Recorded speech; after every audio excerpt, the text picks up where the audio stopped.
to have as our final speaker, the General Manager for Customer Experience from Xero. Please bring to the stage with a healthy and wealthy round of applause for Mr. Nigel Viper. So long. Thanks, mate. Hey everybody, it's fantastic to be here. Awesome to be part of the CCiNZ network. They're playing a huge role in the industry, fantastic passion, fantastic leadership team. It's awesome to be part of it. A little bit about Xero coming up. I've been hugely impressed. I sat there very nervously when Lisa was talking about dress codes. I look like something the cat's dragged in. My legs sort of work about half a second after my brain. I'm wearing all-bird shoes, so that's actually probably the only good part of my apparel. And I love the technology stuff that Nigel was talking about. I don't have many friends, but my garage door just sent me a text to say that it opened. True story. So that's great. Okay, so I need a clicker. There you go, that's me. Okay, so clicker. So that's me. I started in Ministry of Justice many, many years ago. I spent sort of far too long at Inland Revenue, about 15 years.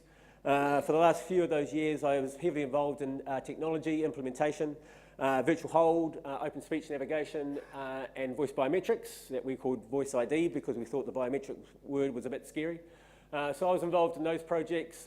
I've been around Xero now for about 4.5, sort of coming up to 5 years. I'm certainly not the best leader in this room. Some people would say I'm quite poor. I quite like the future. I'm quite good at it. Quite like the strategy bit. So I'm going to tell you a little bit about what we do and how we operate and how we work. So an interesting sort of journey that I've sort of been involved in.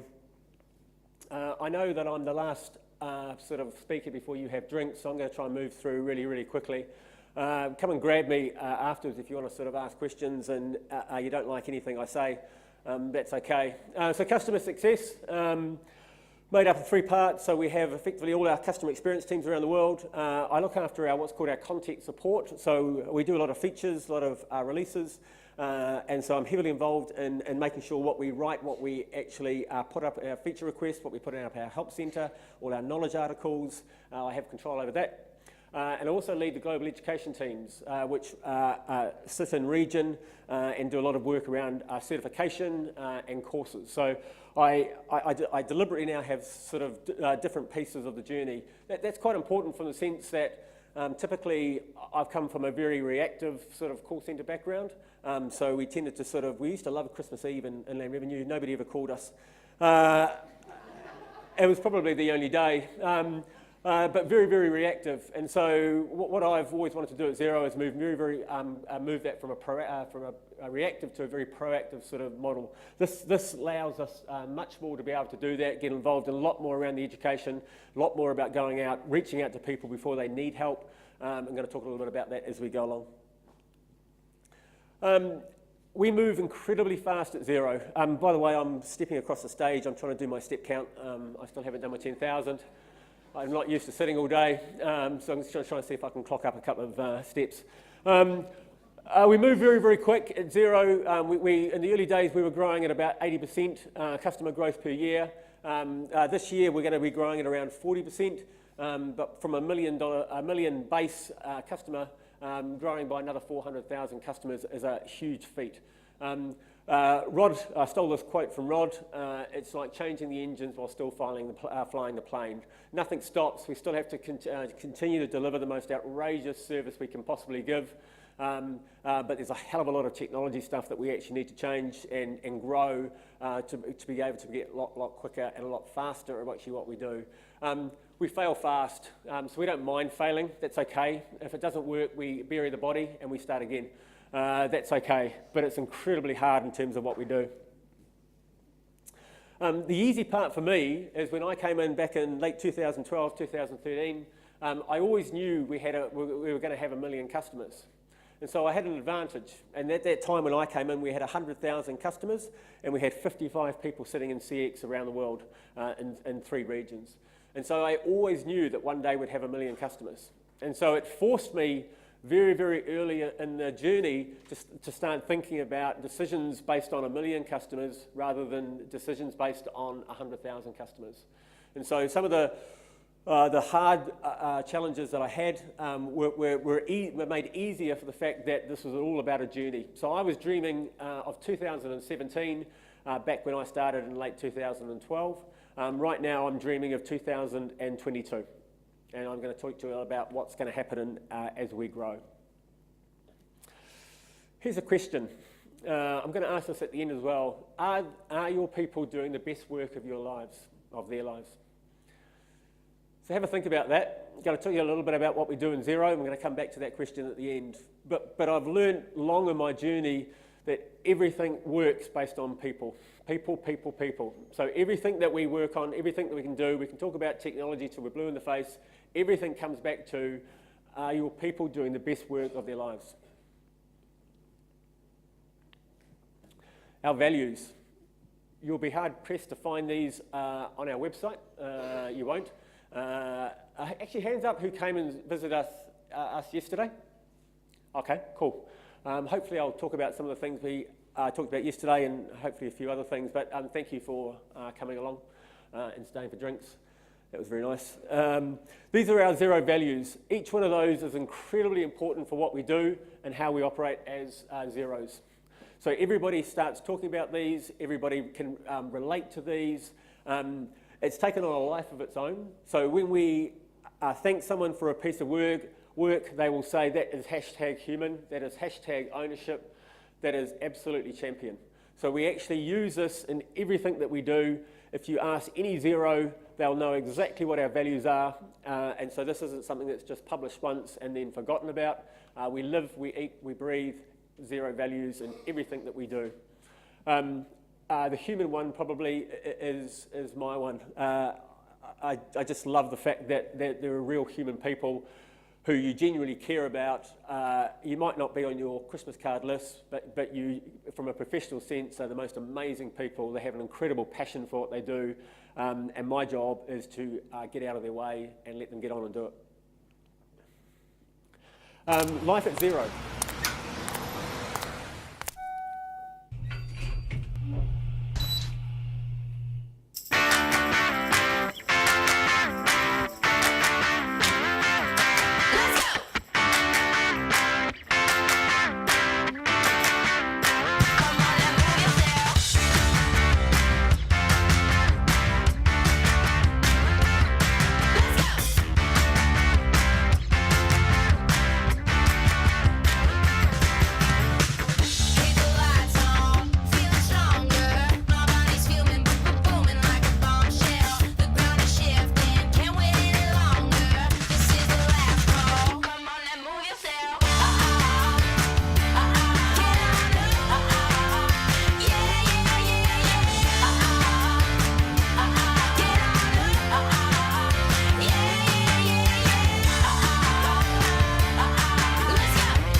So I'm not trying to make you leave your jobs and come to Xero, but that was relevant for, we use for our recruitment and a lot of our grad work. So I thought you'd just share that and get a sense a little bit about what it's like to work in our space.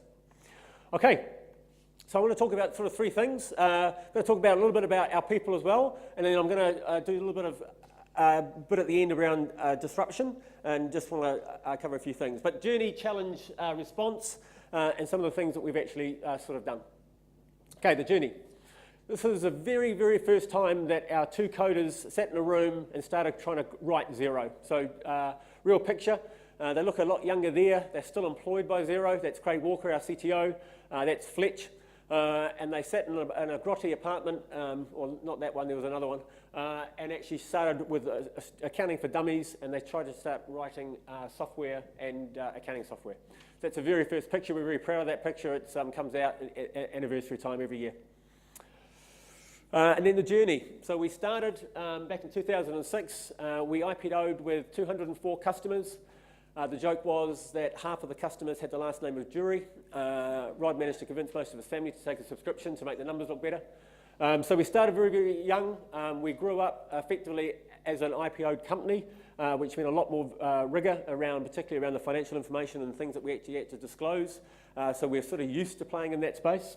And then back on 2017 now. So this is what we look like today. 1 million subscribers globally, 2.3 million users. We've got 1,700 staff around the world in Xero, 21 offices in 5 regions. Xero is used in about 180 countries, but we have 5 main countries that we work in. So amazing amount of challenge for us around that. One of the ones that I'm most proud of is under the revenue, 2.2 billion in long-term value. And this is where I think CX plays such an incredible part. So if we give somebody the most amazing support experience, if we make them sticky, they don't want to leave, they get used to using the features, they stay, all that does is drive long-term value. Because of course they don't just pay us once, they pay us every month. Hopefully they pay us every month. And so it's incredibly important if we can make people stay longer, if we can start getting them engaging with the product earlier, then that solely drives up long-term value. So long-term value of Xero is an incredibly important number that CX focuses on in terms of growth. This is our mission. I'm not going to talk about all of those details. You can probably see that yourself. Very much about being different, very much around disruption, very much about trying to change what's always been done, and be a little bit different into actually how we do it.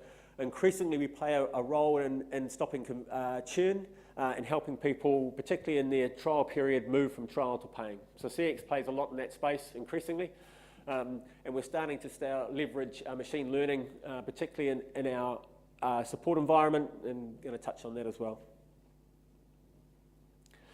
400 agents, 1.5 million cases, 6 sites, 4 regions, 24/7. Our New Zealand people don't come in on Christmas Day. The US people cover that for us, which is nice. They're always a bit behind us. Actually, in many ways, they're behind us, but particularly around time. And so that's how we operate. We're very proud that we opened in the Hawke's Bay very recently. And so that's incredibly important as we think in the role that Xero has around New Zealand, that we try and put jobs back into the regions. As long as you have a decent internet connection, you can work anywhere. And so we were stoked to open the Hawke's Bay office quite recently. We'll grow that up. It's about 80 desks that we can actually probably put in there. It's primarily a support site. And we just think it's a fantastic place for people to, the weather's awesome and the wine's fantastic. Very small team in Australia, mainly because I don't like Australians. The reward rates and salaries are also probably the crippling part of that sort of things as well. We're in Milton Keynes in the UK. Has anybody been to Milton Keynes?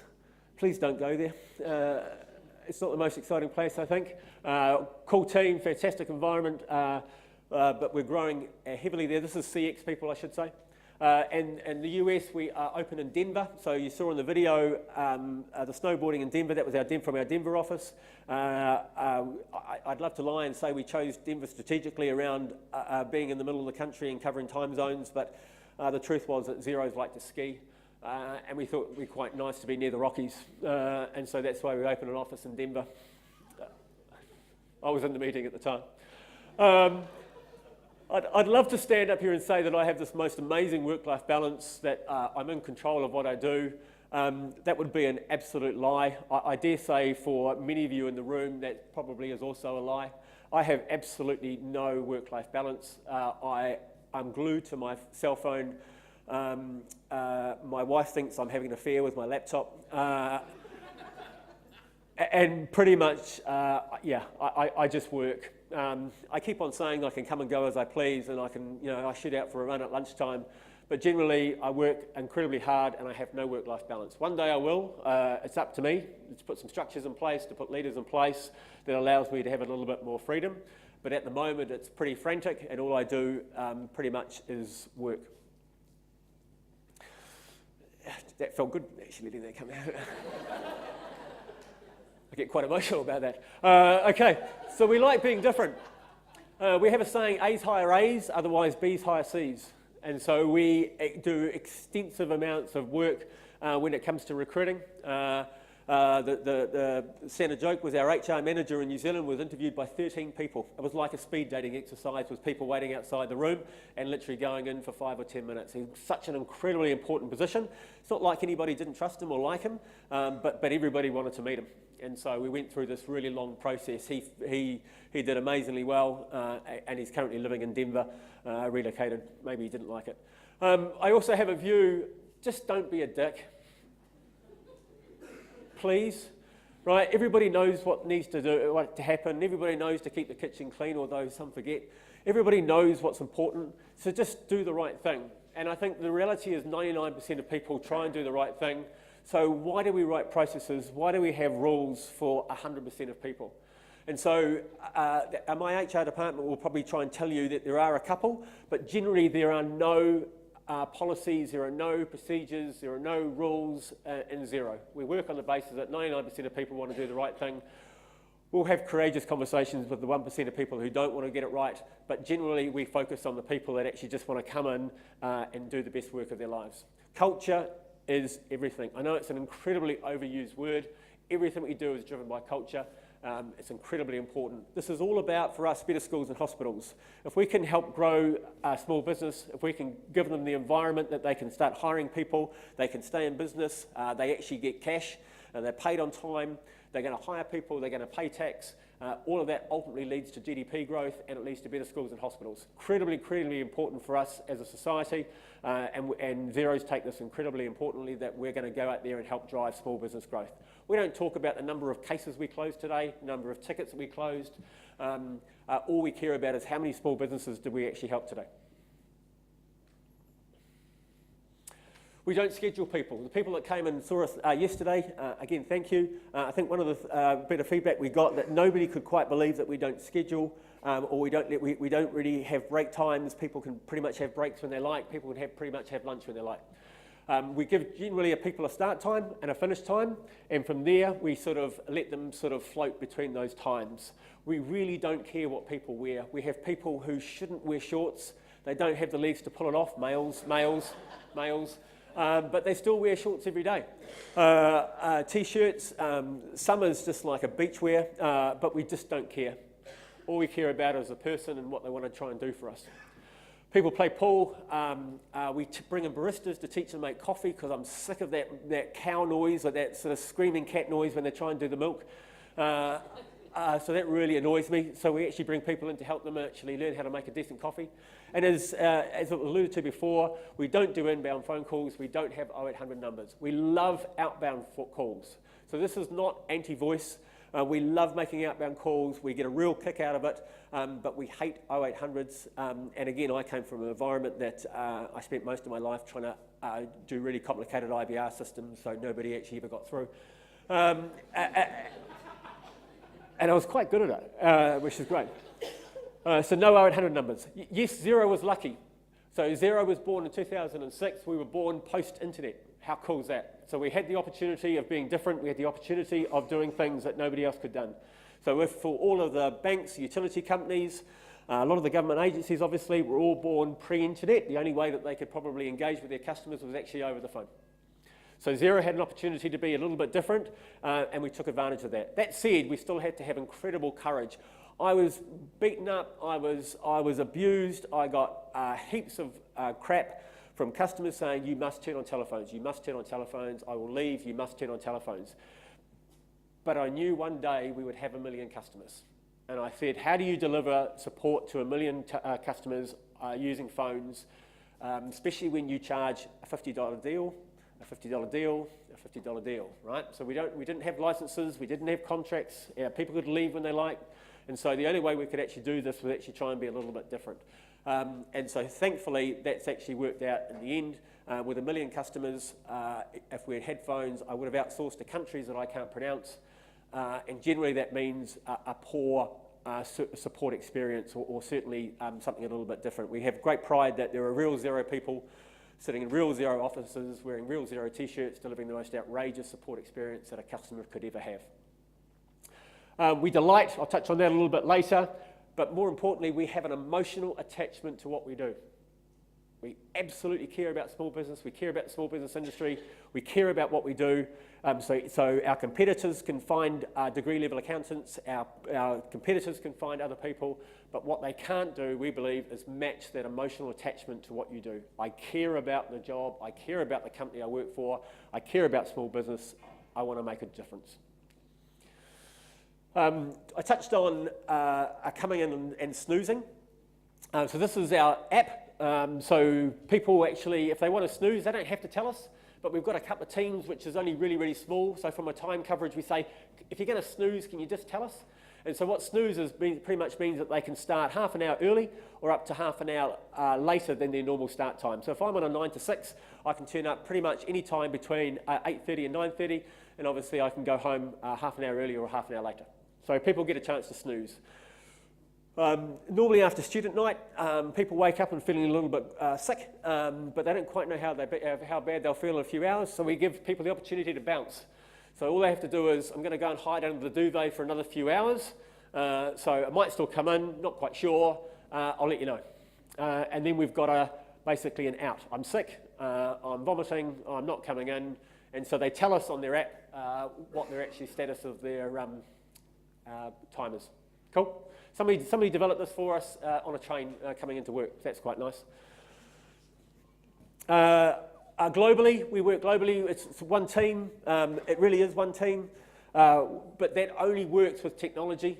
So we are a Google shop. Everything we do is Google. I have Hangouts, high definition video calls with the UK. I feel like I'm sitting in the room with them.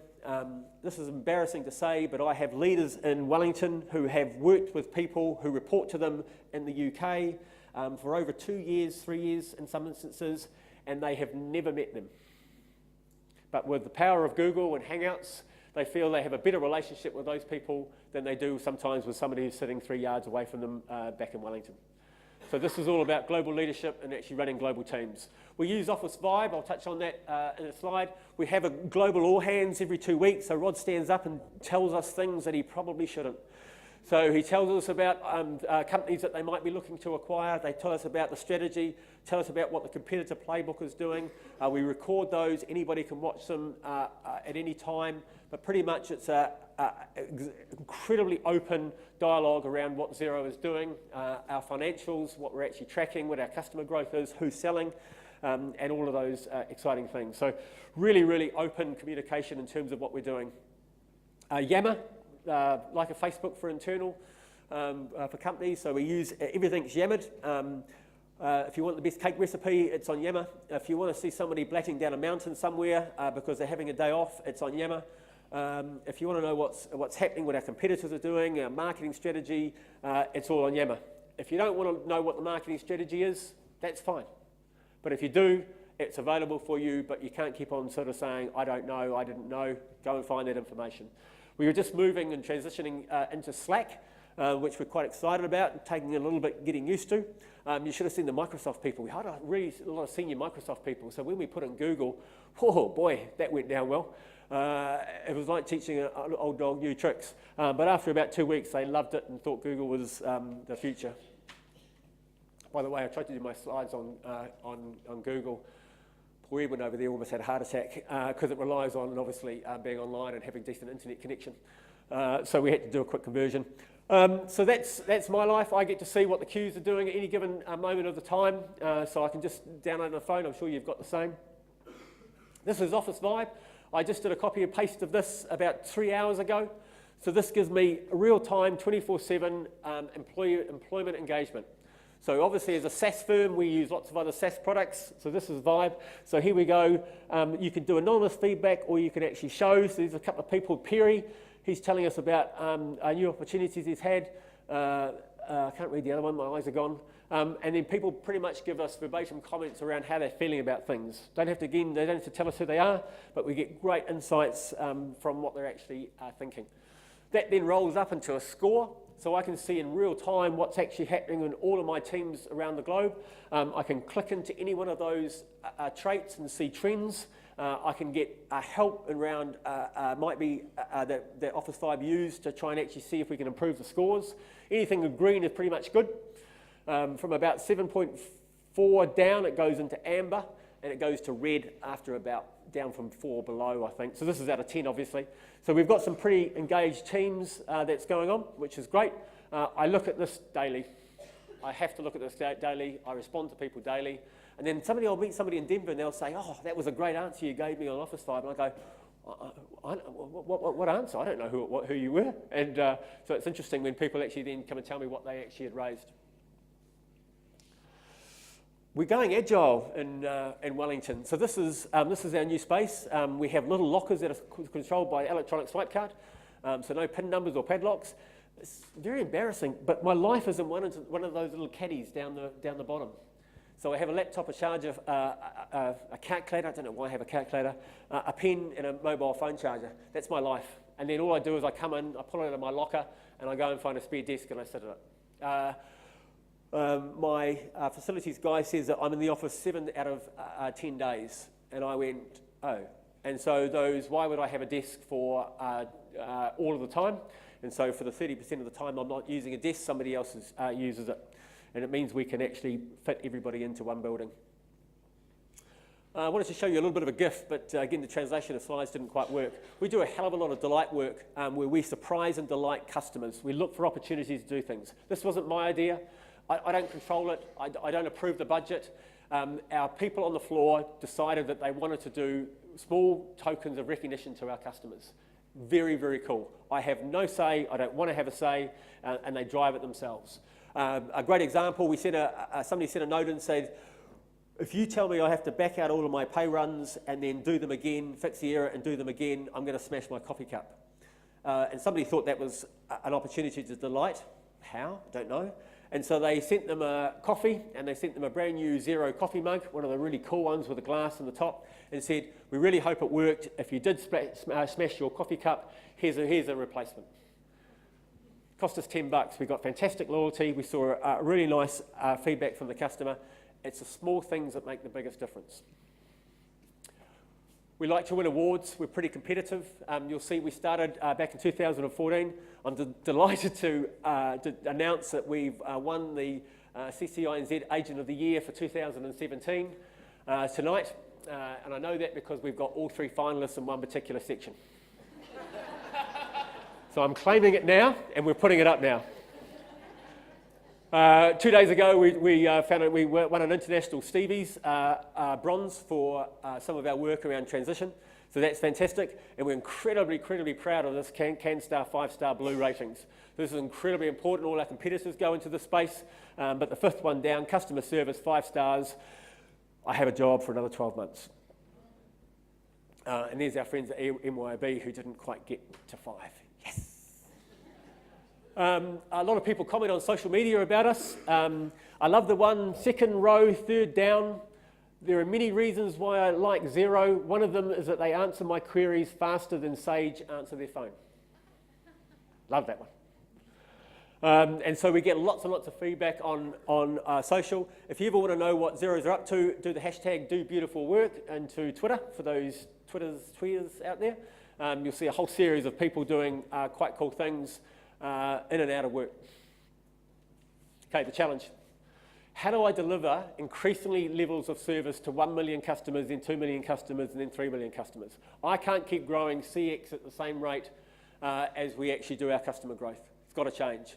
There are 65 million English-speaking small businesses around the world we've calculated. You can see why I have no hair and the challenge that I've got. If we take away to non-English speaking countries, that goes up to 200 million small businesses in the world. We're starting to dabble and looking at different languages. There are 29 million small businesses or sole traders just in the state of California, and so that's the challenge that we've actually tried and got. We've got a huge opportunity. This market is big. I sometimes think that people think we've sort of cracked it. We've got to 1 million customers. The reality is we think we've just graduated kindergarten. We've got a hell of a lot more work to do and a hell of a lot more actions to take. I worry more about customers that don't raise cases than those who do. Those who raise a case, easy. We can look after them. We can look after them really, really well. What about the ones that should be raising cases? What about the ones that should be actually asking us questions? So we're quite different. I convinced my CFO that actually more cases are better. Wouldn't it be quite cool if he drove that number of cases up to 2 million, Sankar? And he looked at me, and he came from an airline industry. He looked at me and said, I have no idea what you're saying to me. And I managed to convince them that cases are good, more cases are better. Why don't we just keep growing and growing and growing and get more people asking questions? We have very, very siloed. We are not perfect by any stretch of imagination. We have very, very siloed approaches to knowledge. We've got different ways that people were seeking information. I'm embarrassed to say if you asked a question in Help Centre versus you would often get a different answer than, say, if you went into blogs or the forums. Everything was different. There was no conciliation. There was nothing actually uniformed. Everything was different. Hopefully somebody else has got that problem and it's not just mine. So we have to start changing our ways of actually how we actually do things. And again, I don't have time to wait. I'm starting to think about 2022 now. So this is me down the bottom left-hand corner, holding my face back in 2013, dreaming of 1 million customers. And my first point of goal I said was 2017. So how do we do things to get us through to 2017? How do we get there to get to 1 million customers? So there's just a few of the things that we've started playing with and some of the journeys that we've actually started having. We've made an incredibly important decision to move off a homebrew ticketing system. We've jumped onto Salesforce Service Cloud about 12, 14 months ago. So that's happened. It's going through the journey. We're moving out of, we still have people email us. We need people to start raising cases within the app, and that's going to be far easier from an authentication point of view. But there's me dreaming somewhere in there about what's called the Customer Success Platform, and I'm going to touch on that next. So this is me for now the next 5 years. So I'm dreaming of 2022. I'm thinking of probably 4 or 5 million customers, and that's what everything that I'm trying to do for planning. So we're going to build a new platform, a new portal. We're going to have education. We're going to have a new community.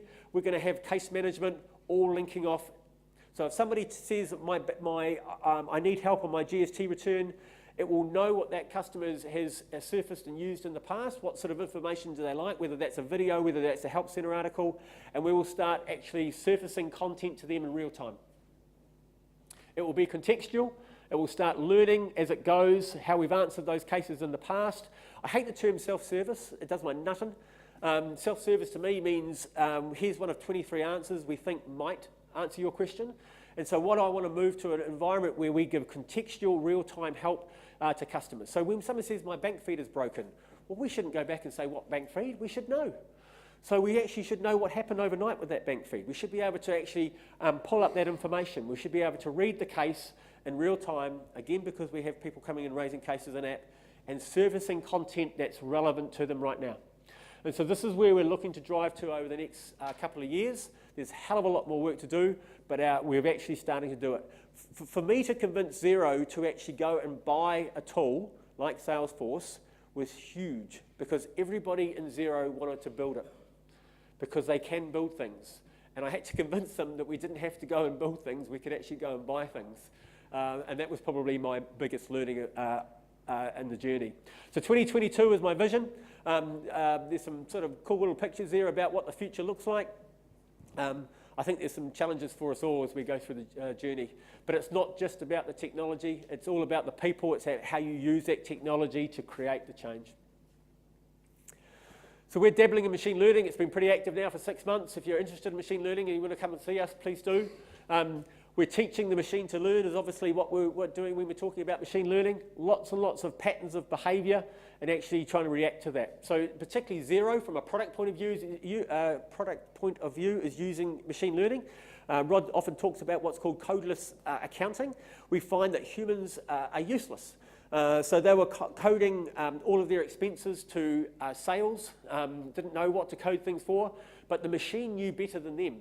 And so all the trials that we've done, all somebody has to do is take a picture of their receipt and we can code that transaction for that customer better than they can, with more accuracy, more of the time. But from a CX perspective, it's quite interesting.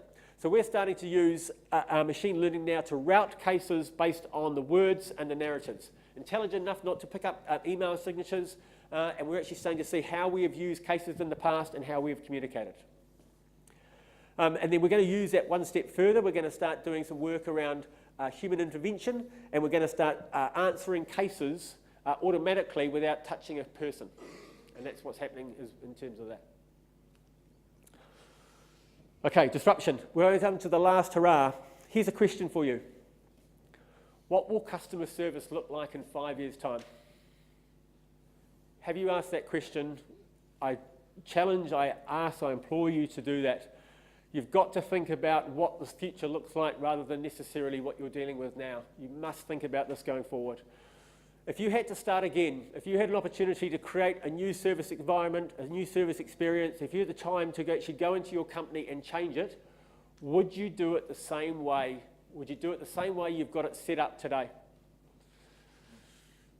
Would hotel reception desks still be large, big units that sit at the front?